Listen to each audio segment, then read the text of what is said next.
Iniciamos nuestro periplo hasta el campamento base de la Quebrada de Isinca, donde pasaremos la etapa de aclimatación, necesaria para poder intentar con garantías nuestro objetivo principal, el Alpamayo.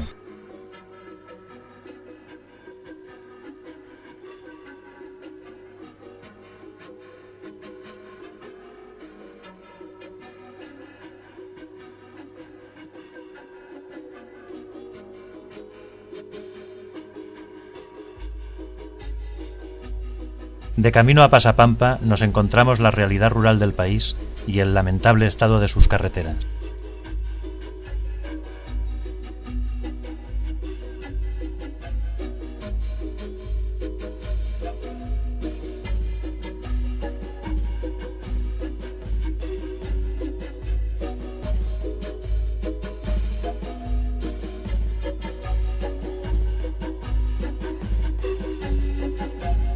Tras unas horas de tortuosa ascensión, llegamos a un prado donde junto a los arrieros distribuimos convenientemente las cargas entre las mulas.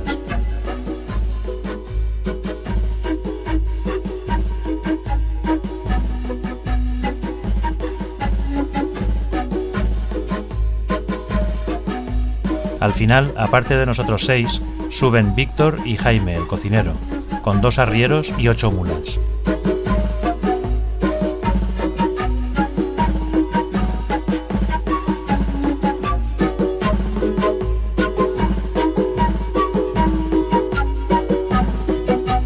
Iniciamos la marcha de aproximación rodeados de espectaculares picos.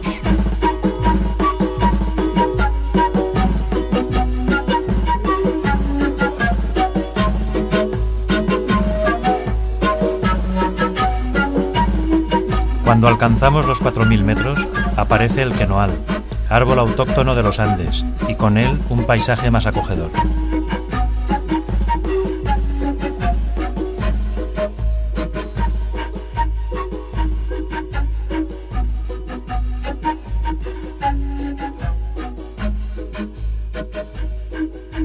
Finalmente llegamos a La Pampa, salpicado de tiendas por doquier y cerrado a la izquierda por el Urus, al centro por el Togyarraju y a la derecha por el Isinca, en principio objetivos de aclimatación.